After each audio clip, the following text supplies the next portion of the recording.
18 kebenaran ini adalah fakta yang tidak bisa disangkal siapapun. Apapun penolakan dan keberatan yang dilontarkan oleh prospek atau nasabah, lalulah memulai dengan jawaban yang standar. Katakan pada prospek atau nasabah, saya menghormati pendapat Anda. Jadi kalau prospek atau nasabah prospek bilang ke kita bahwa asuransi itu apa sih orang-orangnya murahan, nggak bagus, tidak apa-apa, tetap jawab dengan saya menghormati pendapat Anda. Tapi sebelum kita beranjak keluar dari pertemuan itu, katakan seperti ini. Tapi bolehkah sebelum saya pergi dari tempat ini, Anda mengizinkan atau memberikan waktu beberapa menit untuk saya menyarankan sebuah fakta penting yang berkaitan dengan asuransi jiwa? Oke. Setelah saya menjelaskannya, barulah silakan Anda boleh mempertimbangkan setuju atau tidak dengan saran saya. Jadi tidak perlu mendebat atau membantah pendapat prospek, tapi mintalah waktu dan katakan padanya bahwa ada satu fakta penting yang ingin saya sampaikan kepada Anda terkait asuransi jiwa. Misalnya, keberatannya seperti ini dari seorang prospek. Saya tidak mau diasuransikan. Kita gunakan skrip tadi, ya. Saya menghormati pendapat Anda, tapi sebelum saya beranjak dari tempat ini, boleh kasih saya waktu 2 menit untuk menjelaskan satu fakta penting terkait asuransi? Fakta tersebut adalah, baik itu Anda mau ataupun tidak untuk diasuransikan, kenyataannya Anda itu sudah diasuransikan, Pak.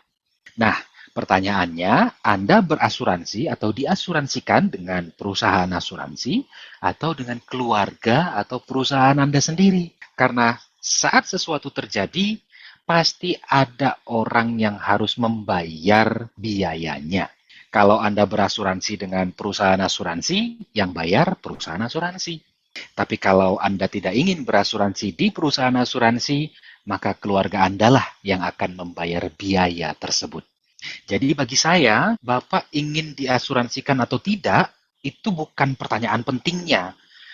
Tapi karena yang jelas, saat sesuatu terjadi, pasti ada pihak yang harus menanggung pengeluarannya. Karena itu, saya ingin bertanya kepada Anda, Pak. Secara kekuatan finansial, siapa yang lebih kuat? Prudential atau keluarga Anda sendiri?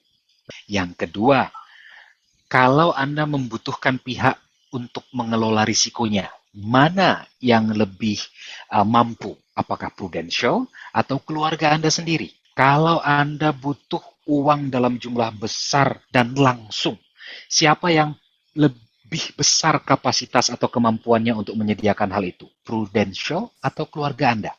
Dan yang keempat, kalau boleh memilih, Bapak lebih suka membelanjakan uang sendiri atau uangnya Prudential?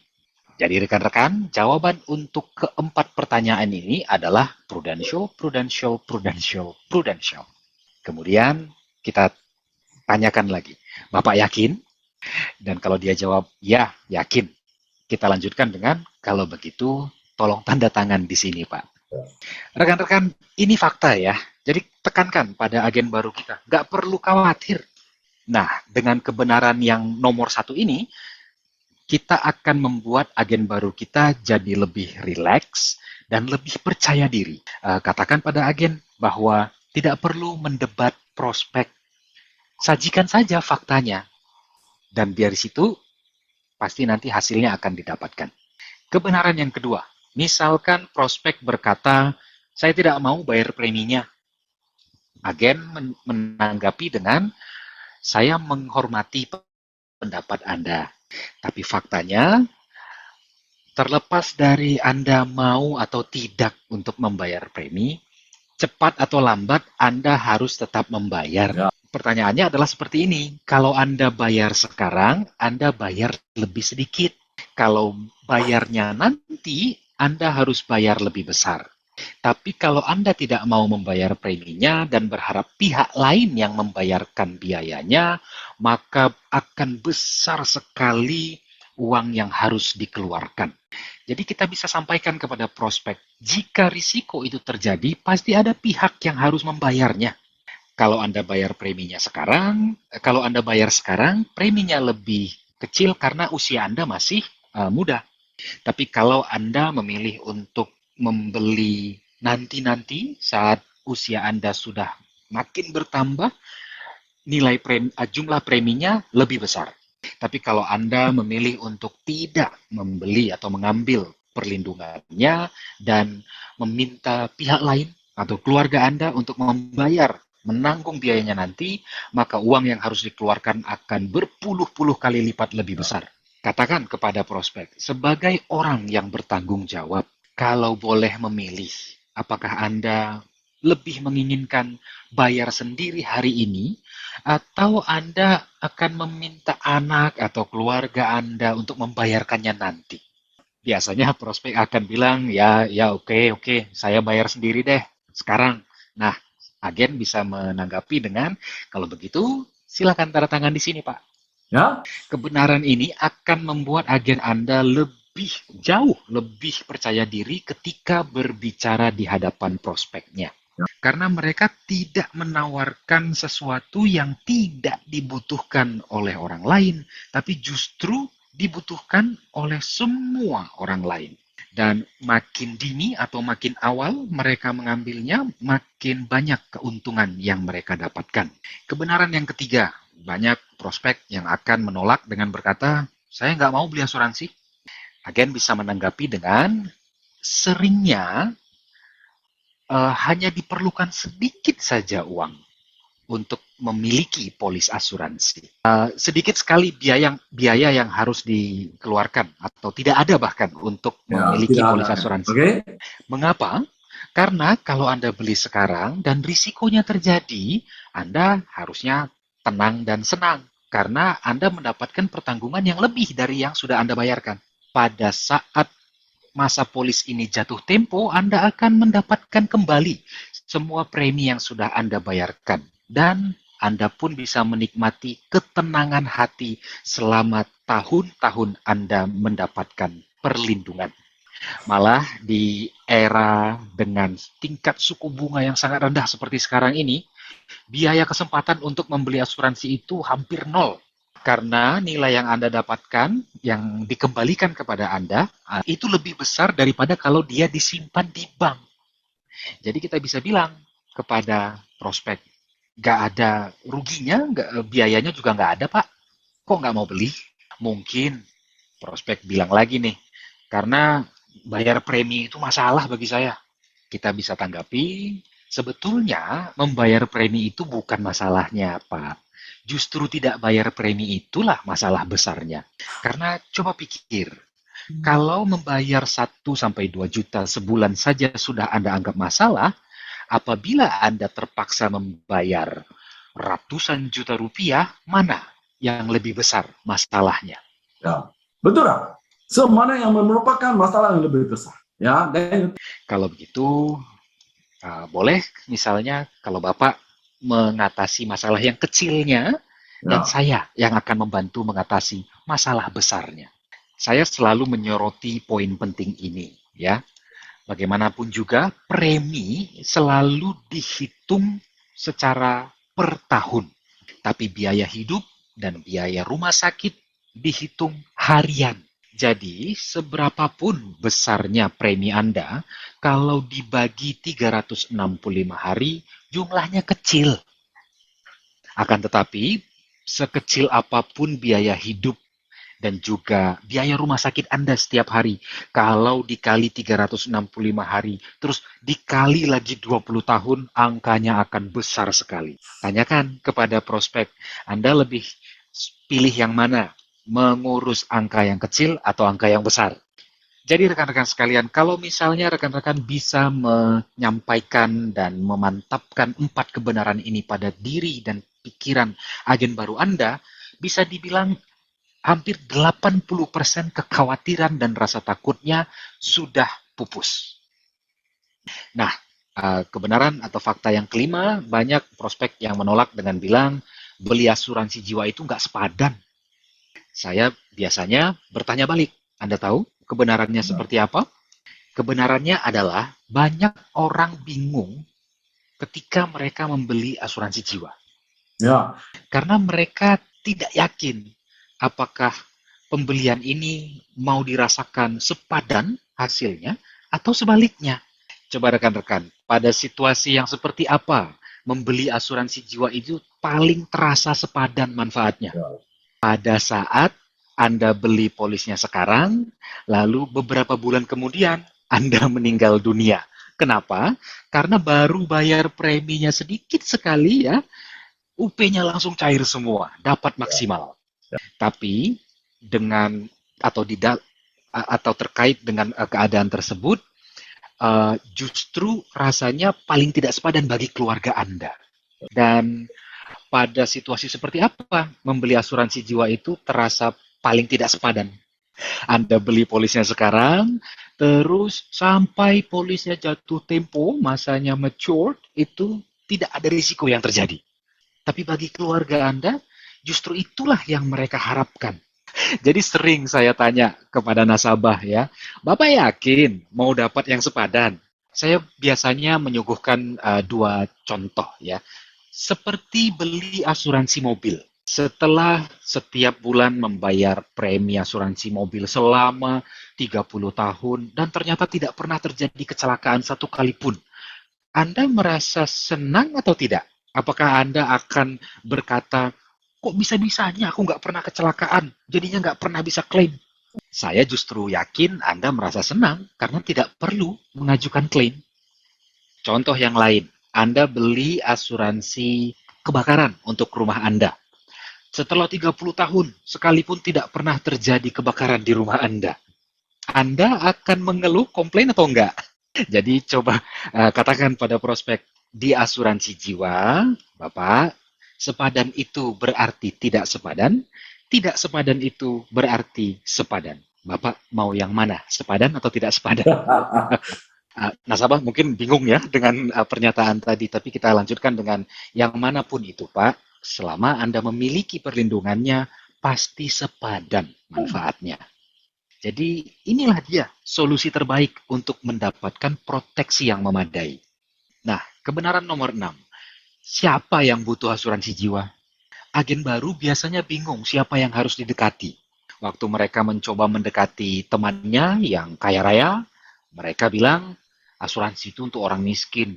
Aku kaya, nggak butuh.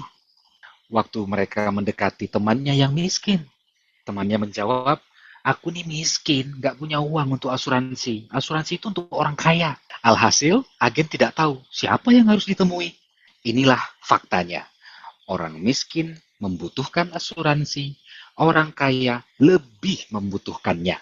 Punya lebih banyak tanggung jawab. Ketika sesuatu terjadi pada dirinya, dia menghadapi kerugian yang lebih besar. Saya biasa menggunakan contoh ini ya. Kalau Anda naik tangga, Anda butuh parasut atau tidak?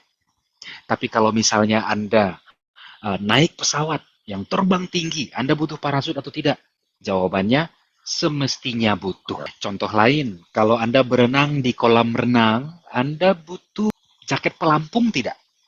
ya. Jawabannya tidak.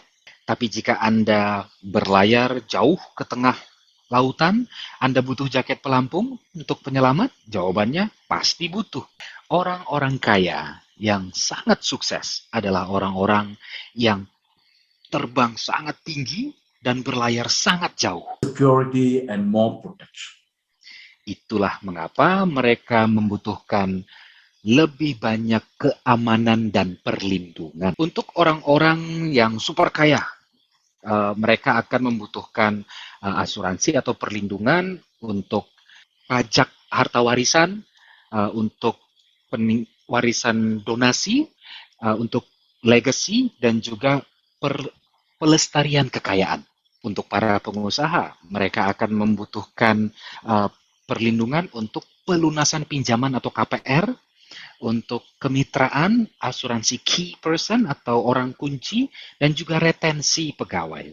Untuk orang-orang pada umumnya, mereka akan membutuhkan asuransi untuk pengganti penghasilan, perencanaan pajak, akumulasi kekayaan, kecelakaan, perlindungan untuk rumah sakit, dan juga perencanaan keuangan. Kalangan miskin sederhana, mereka butuh asuransi untuk dana darurat. Jadi rekan-rekan sekalian, kaya ataupun miskin tetap butuh asuransi. Kebenaran yang ketujuh, siapa yang butuh asuransi jiwa? Nah, lagi-lagi ya, banyak orang lajang yang bilang tidak butuh asuransi. Alasannya, mereka tidak punya tanggungan, jadi nggak butuh asuransi. Dan mereka selalu beralasan, hanya orang-orang yang sudah berkeluarga lah yang membutuhkan proteksi dan asuransi. Tapi kenyataannya, terlepas dari Anda masih lajang atau sudah menikah, Anda membutuhkannya. Kenyataannya, untuk Anda yang masih lajang, saat Anda masih lajang, Anda tidak punya tanggungan. Tapi, jika sesuatu risiko terjadi pada diri Anda tidak bisa bergantung pada siapapun. Oleh karena itu, orang yang masih lajang lebih membutuhkan proteksi diri yang tinggi. Karena mereka tidak bisa mengandalkan siapapun. Ya. Oke? Generasi-generasi sebelumnya itu tidak begitu membutuhkan asuransi. Alasannya adalah karena mereka punya banyak anak. Jadi kalau ada risiko terjadi, anaknya urunan sedikit-sedikit untuk menanggung biayanya. Tapi dewasa ini karena banyak orang yang memutuskan untuk tidak berkeluarga, ketika risiko terjadi, Anda hanya bisa mengandalkan diri sendiri. Dan tentu saja jika Anda sudah berkeluarga, tanggung jawab Anda lebih besar, ada banyak orang yang perlu Anda urus, sehingga Anda membutuhkan perlindungan yang lebih komprehensif. Ya. Faktanya, kaya atau miskin, lajang atau sudah menikah, laki-laki atau perempuan, selama Anda percaya pada cinta dan tanggung jawab, Anda membutuhkan proteksi asuransi jiwa. So, Jadi katakan pada agen Anda, kalau prospek terus menolakmu, jangan merasa jengkel. Karena itu tandanya dia tidak percaya pada cinta dan tanggung jawab. Jadi untuk orang-orang seperti ini, buat apa kamu harus menggerutu sendiri? ya. Oke? Kebenaran yang kedelapan, banyak yang akan beralasan begini, ya nanti saya beli kalau udah butuh.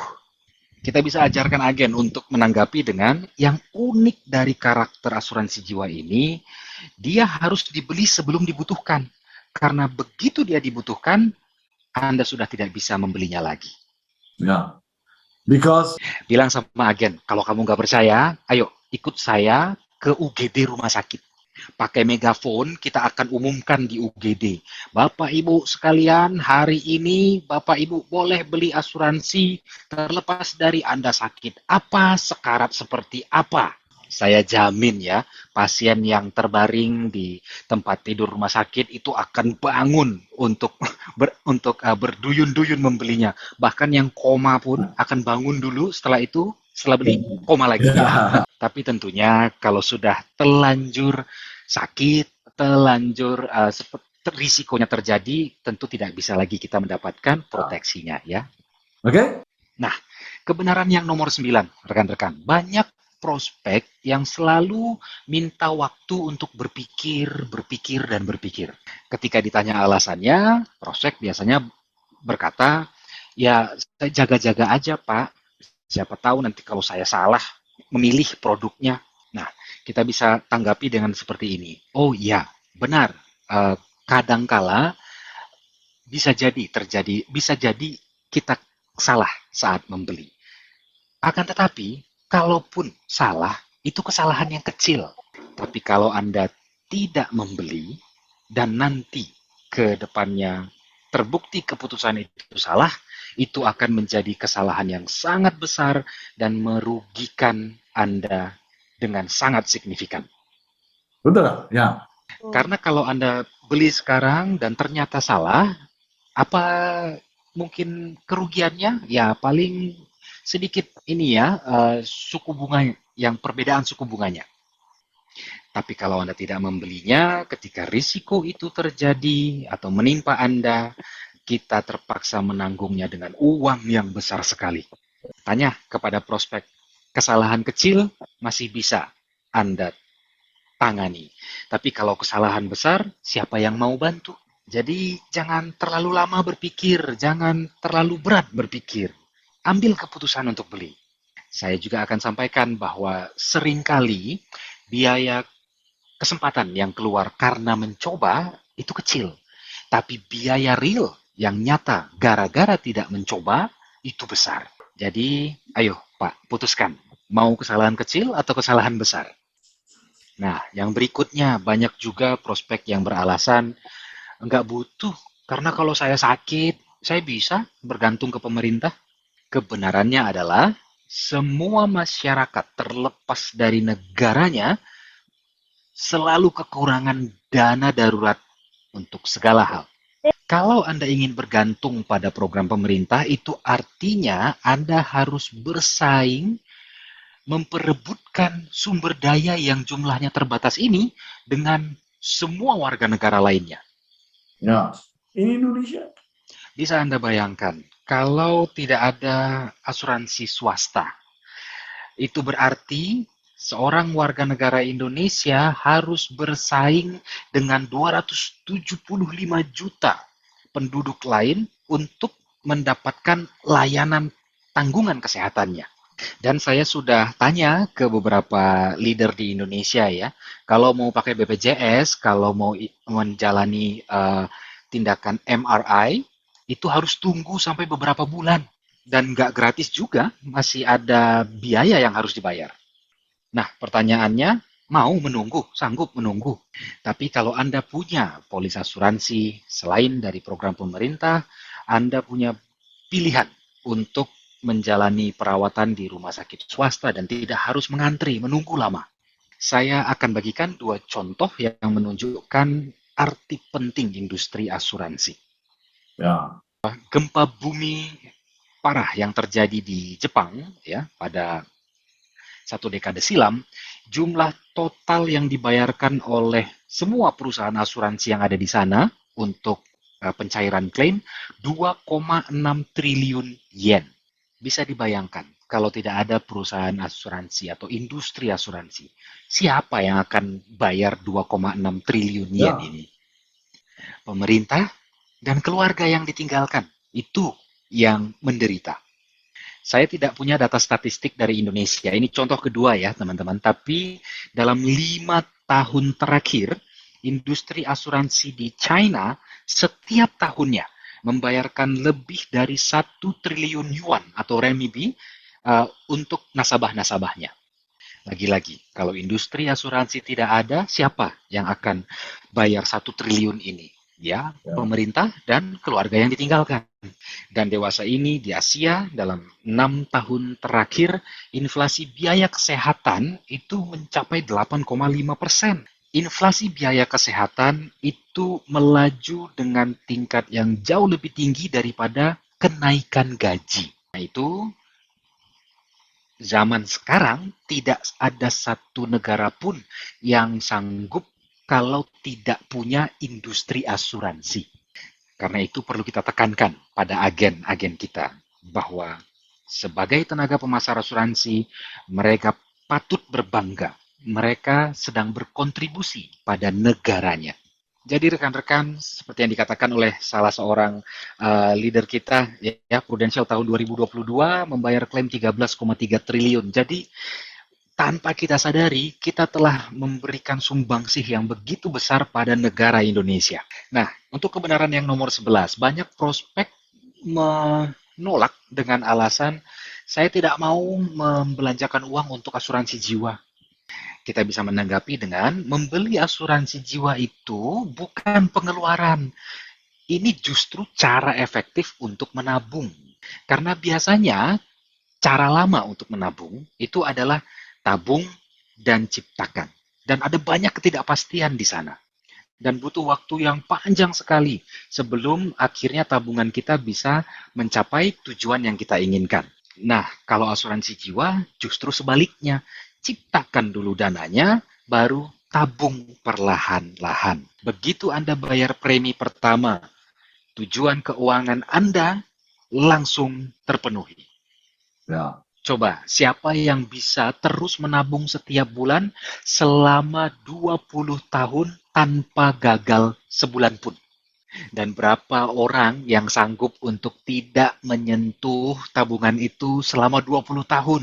Dan juga dengan cara yang lama ini apakah sanggup orang memenuhi tujuan keuangannya bila sudah ditimpa risiko kematian, sakit, cacat, atau diincar oleh kreditur? Tidak bisa ya, kecuali pakai asuransi jiwa. Karena itu, rekan-rekan sekalian, asuransi jiwa itu bukan pengeluaran, tapi justru cara yang efektif untuk memangkas biaya atau belanja yang tidak perlu dan menyisihkannya untuk ditabungkan. Ya, ini contoh yang selalu saya pakai ya, rekan-rekan. Misalnya Anda ingin membeli sebuah properti dengan harga 500 juta rupiah. Ada dua developer atau pengembang yang bisa menjual properti ini kepada Anda. Developer A bilang, ya, Anda bisa membeli properti ini dengan membayar cicilan selama 20 tahun, tapi Anda baru boleh menempatinya setelah lunas. Tapi developer B bilang, ya, Anda bisa beli properti ini seharga 500 juta dari kami dengan program cicilan. Tapi sejak Anda membayar cicilan pertama, Anda sudah berhak untuk menempati properti tersebut menjadi tempat tinggal Anda. Ya, yang mana? Yang A atau yang B? Nah, jawabannya tentu yang B ya. Developer A ini siapa kira-kira, teman-teman? Jawabannya bank. Ya. Oke? Dan developer B adalah asuransi. Ya. Karena asuransi itu setelah kita bayar premi pertamanya, proteksinya langsung efektif ya, langsung Ya. berlaku. Nah, ini kebenaran nomor 12. Yang menyampaikannya bukan prospek atau nasabah, tapi agen sendiri ya. Banyak agen yang bilang ke saya, Pak Tan, banyak orang yang nggak mau beli asuransi jiwa. Saya akan jawab begini, iya, saya sepakat. Memang sedikit sekali orang yang mau membeli asuransi jiwa sebagai produk. Tapi tidak ada yang akan menolakmu jika kamu menawarkan solusi yang bisa mengatasi masalah mereka. Jadi ketika kamu bilang ke saya bahwa banyak orang tidak mau beli asuransi jiwa, saya langsung tahu. Itu sebabnya adalah kamu menawarkan asuransi sebagai produk. Tapi kalau misalnya kamu menyuguhkan asuransi sebagai solusi yang sesuai untuk masalah-masalah mereka, mereka tidak akan menjawab, saya tidak membutuhkannya. Paling-paling mereka jawab, saya tidak punya uangnya. Karena itu, dekatilah prospek dengan metode UFO.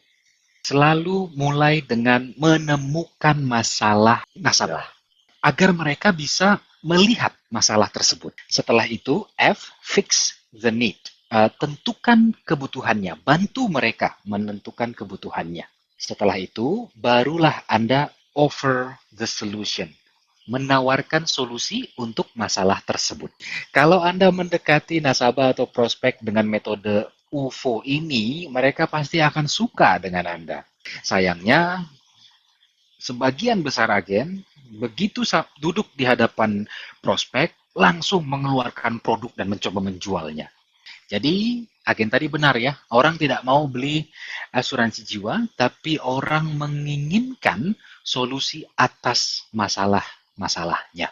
Banyak juga untuk kebenaran nomor 13 ya rekan-rekan, banyak juga agen yang bilang ke saya, Pak Tan, banyak orang yang tidak suka agen asuransi, memandang rendah kami. Saya akan jawab, oh iya, Anda benar. Tidak satu orang pun suka tenaga pemasar yang menjual dengan cara memaksa dan bersikap tidak profesional.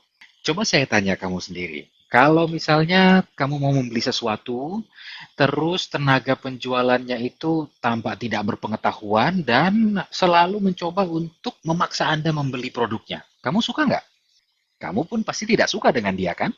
Tapi jika Anda bisa menjual dengan cara analisis kebutuhan dan menyajikannya secara profesional, merancang, mendesain solusi untuk masalah mereka, Anda akan diterima dan dihormati. Ya. So, Selalulah posisikan diri sebagai pemecah masalah atau penyedia solusi. Tingkat penerimaan Anda oleh prospek atau nasabah bergantung pada tingkat cara Anda dalam menjalankan proses penjualan. Kalau Anda menjual dengan cara langsung menawarkan, mengandalkan ikatan hubungan, dan juga menyodorkan produk, tentu saja Anda tidak akan mendapatkan rasa hormat yang diharapkan. Tapi kalau Anda menjalankan proses penjualan berdasarkan kebutuhan, perencanaan keuangan, dan mencoba menyuguhkan pengalaman nasabah yang baik, rekan-rekan, orang pasti suka pada Anda. Karena itu saya sering katakan pada agen, suka tidak sukanya nasabah atau prospek kepada Anda tergantung pada cara Anda atau ada di tingkat mana Anda melakukan proses penjualannya.